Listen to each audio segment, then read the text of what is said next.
Hello बच्चों, मैं ममता जी class 11th economics के अंदर आपका स्वागत करती हूँ। सेकंड चैप्टर अपना चल रहा है और सेकंड चैप्टर के 3 भाग अपन देख चुके हैं। आज अपना 4th भाग है और इसके अंदर अपन देखेंगे पंचवर्षीय योजनाओं के लक्ष्य। लास्ट वीडियो के अंदर अपन ने इसके बारे में कुछ बात कर ली थी, पंचवर्षीय योजनाओं के क्या लक्ष्य थे। आज विस्तार से देखेंगे कि पंचवर्षीय योजना के अंदर यो तो देश के समग्र विकास के ऊपर ध्यान दिया गया था, पर मुख्य रूप से 4 बातों के ऊपर ध्यान रखा था। प्रथम 7 पंचवर्षीय योजनाओं की अभी अपन बात कर रहे हैं, जो कि 1950 से लेकर 1990 तक चली थी, जिसमें समृद्धि, आधुनिकीकरण, आत्मनिर्भरता और समानता। सबसे पहले अपन बात करेंगे समृद्धि।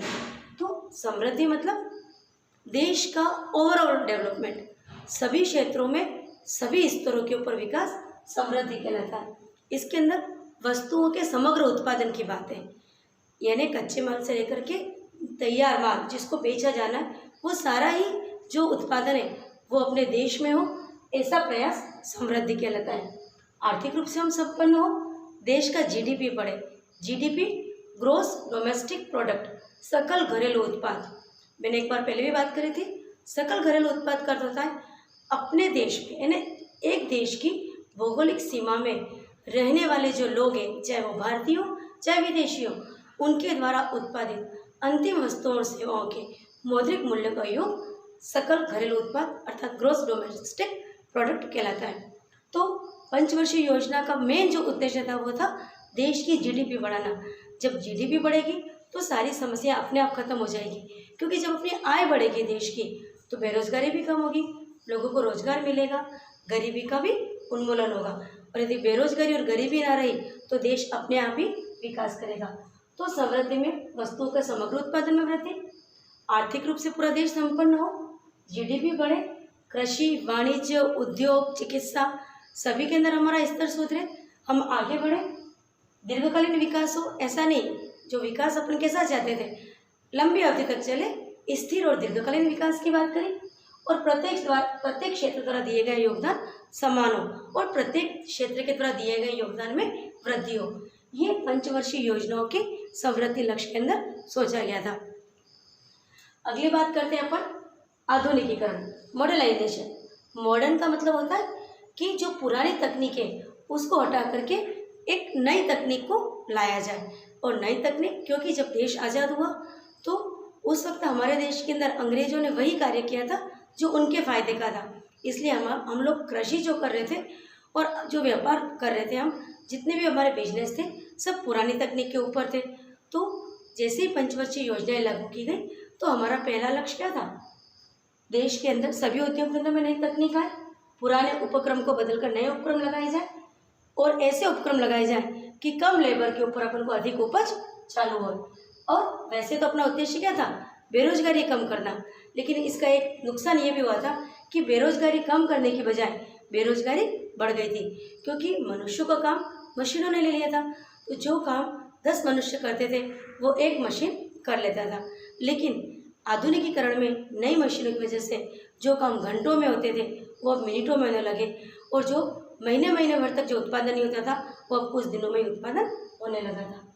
लागत कम करना था और जो मेन बात थी वो सोच में बदलाव, क्योंकि देश के अंदर आधुनिकीकरण का मतलब सिर्फ यंत्रों में और तकनीक में ही आधुनिकीकरण नहीं लाना था, लोगों की सोच में चेंज करना सबसे बड़ी चीज़ थी। महिला पुरुष समानता, क्योंकि एक अंग्रेज जब तक थे तब तक इतनी अधिक सोच में परिवर्तन नहीं आया था, लेकिन आधुनिकीकरण के द्वारा बालिका शिक्षा को प्रोत्साहन और जितना भी उद्योग धंधे काम है, सेवा क्षेत्र है, द्वितीय क्षेत्र है, सभी में महिला और पुरुष की समान भागीदारी तय हो, इस बात के ऊपर पंचवर्षीय योजना में विशेष लक्ष्य रखा गया था। लोगों की सोच में परिवर्तन हो, जो रूढ़िवादी था, जो वो चल रहा है परंपरा, उसमें चेंज करने की बात की गई थी। आत्मनिर्भरता, यानी हम प्रत्येक चीज़ का उत्पादन अपने देश में कर सके, यही आत्मनिर्भरता का मतलब था। अभी भी वर्तमान में हमारे जो प्रधानमंत्री नरेंद्र मोदी, उन्होंने भी अपने देश को आत्मनिर्भर बनाने के ऊपर बहुत अधिक प्रयास किया है और हमें उस पर सफलता मिल भी रही है। तो आज़ादी के समय भी जवाहरलाल नेहरू ने जो पंचवर्षीय योजना लागू की थी, उसमें उनका उद्देश्य यही था कि अब हम विदेशों के ऊपर निर्भर ना रहें, जिन चीज़ों का उत्पादन हम अपने देश में कर सकते हैं हम अपने ही देश में करें, क्योंकि कच्चे माल और संसाधन के रूप में तो देश शुरू से ही अमीर रहा है। तो क्यों ना हम विदेशों से तकनीक को ला करके हम आयात करें, तो किसका करें, तकनीक का करें, तकनीक या टेक्नोलॉजी का करें, लेकिन हम सामानों का आयात न करें। हम अपने ही देश के कच्चे माल और संसाधन का उपयोग करके अपने ही देश में वस्तुओं का निर्माण करें और उसको अन्य देश में बेचें ताकि हमें विदेशी मुद्रा की प्राप्ति हो सके। तो विदेशों के ऊपर डिपेंड कम होना, आयात कम करना, देश में ही सभी वस्तुओं का उत्पादन करना और अनाज जो मेन प्रोडक्शन खाद्यान्नों के अंदर हम आत्मनिर्भर बने, हम खाद्यान्नों पे अन्य देशों पर निर्भर न रहे, क्योंकि भारत तो कृषि प्रधान देश है। 85% लोग हमारे कृषि से जुड़े हुए, तो फिर क्यों हमें अनाज के लिए अन्य देशों के ऊपर निर्भर रहना पड़े। और ये सारा कार्य किया गया था प्रथम 7 पंचवर्षीय योजनाओं के अंदर। प्रथम 7 पंचवर्षीय योजना 1950 से 1990 तक चली थी और उसके अंदर आत्मनिर्भरता होने के लिए खाद्यान्नों का उत्पादन हमारे देश में हो उसके ऊपर ज़्यादा ध्यान दिया गया था और हमारे घरेलू उत्पादन के अंदर वृद्धि हो। चौथा जो लक्ष्य था वो है समानता। समानता, गरीबी अमीरी की जो खाई है वो खत्म हो जाए, देश के सभी लोगों का आर्थिक स्तर समान रहे, अमीर ज़्यादा अमीर न, गरीब न ज़्यादा गरीब रहे, सभी राज्यों का समान विकास हो। किसी राज्य के अंदर तो बहुत अधिक विकास हो रहा है, कोई राज्य पिछड़े हुए, ऐसा न रहे। गरीब अमीरी के अंदर समानता हो जाए, आय का समान वितरण, सभी क्षेत्रों के अंदर समान विकास हो, सभी उद्योग धंधे के ऊपर समान ध्यान, सभी को समान वित्त पोषण, सभी के ऊपर सभी का संरक्षण हो, सभी उद्योग धंधों के ऊपर समान ध्यान दिया जाए, तभी हमारी जीडीपी बढ़ेगी।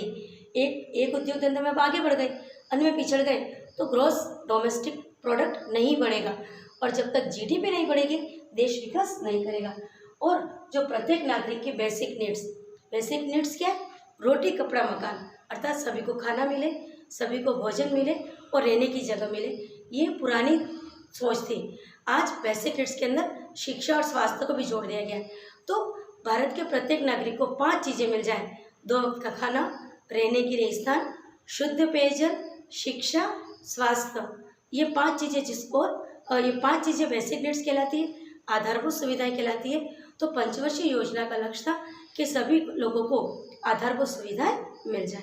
तो बच्चों ये तो मैंने बात कर दी पंचवर्षीय योजनाओं के लक्ष्य के बारे में। हम आगे बढ़ते, अब इन लक्ष्यों को प्राप्त करने के लिए क्या कार्य किया गया।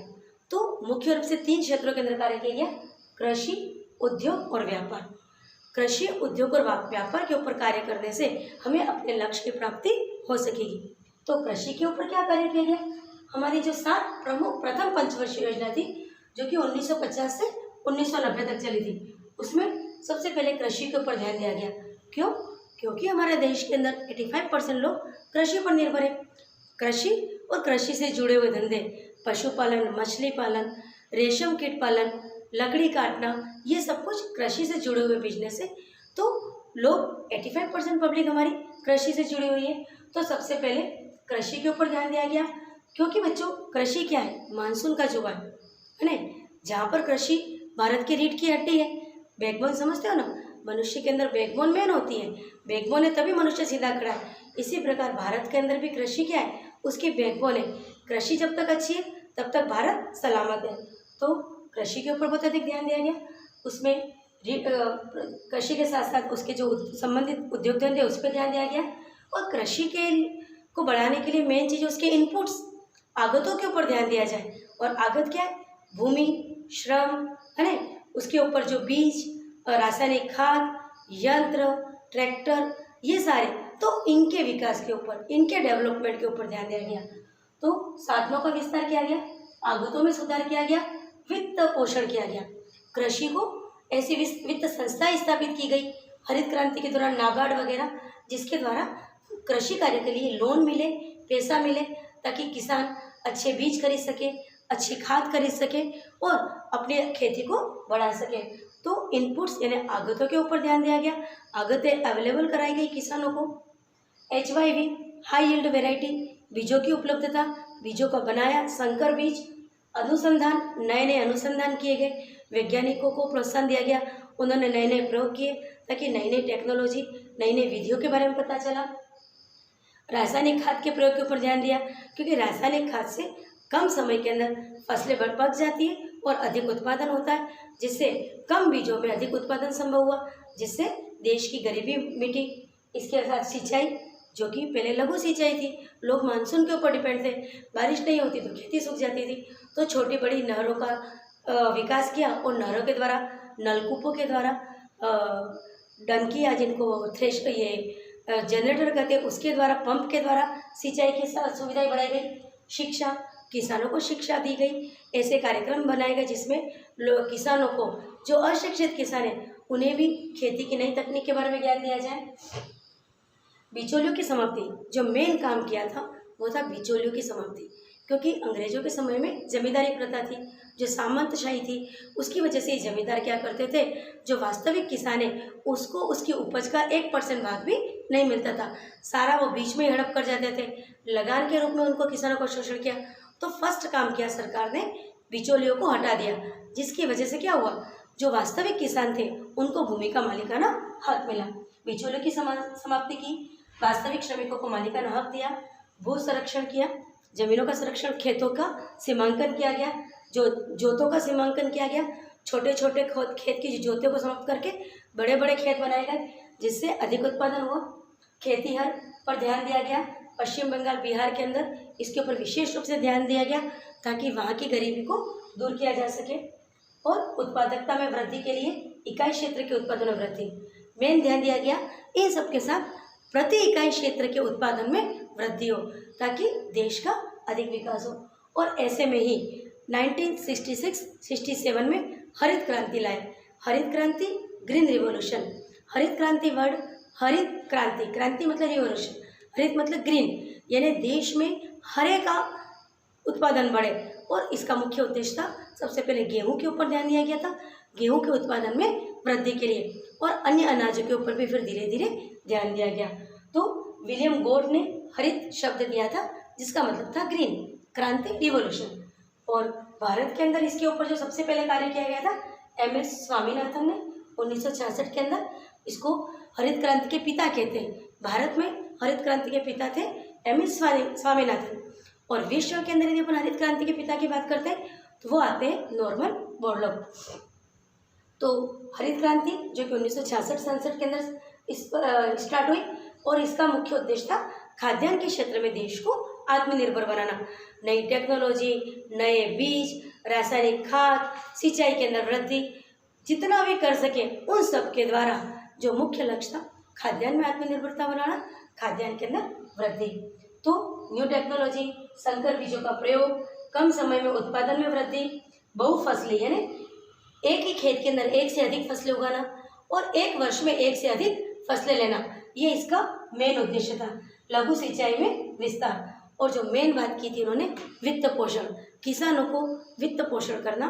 और उसके लिए उन्होंने एक संस्था कायम की जिसका नाम है नाबार्ड, NABARD। 1980 के अंदर नाबार्ड की स्थापना हुई, और नाबार्ड का पूरा नाम है national bank for agriculture and rural development. इसने खाद्यान्न के क्षेत्र में देश को आत्मनिर्भर बनाने के अंदर बहुत ध्यान दिया। तो बच्चों, इस प्रकार आज की वीडियो के अंदर अपन ने देख लिया, पंचवर्षीय योजनाओं के लक्ष्य को देखा, और साथ में देखा कि लक्ष्य को पाने के लिए कृषि के क्षेत्र में हमने क्या क्या कार्य किए। तो आज की वीडियो में बस इतना ही काफ़ी है। अगले वीडियो के अंदर अपन देखेंगे उद्योग और व्यापार के अंदर पंचवर्षीय योजनाओं के तहत क्या कार्य किया गया।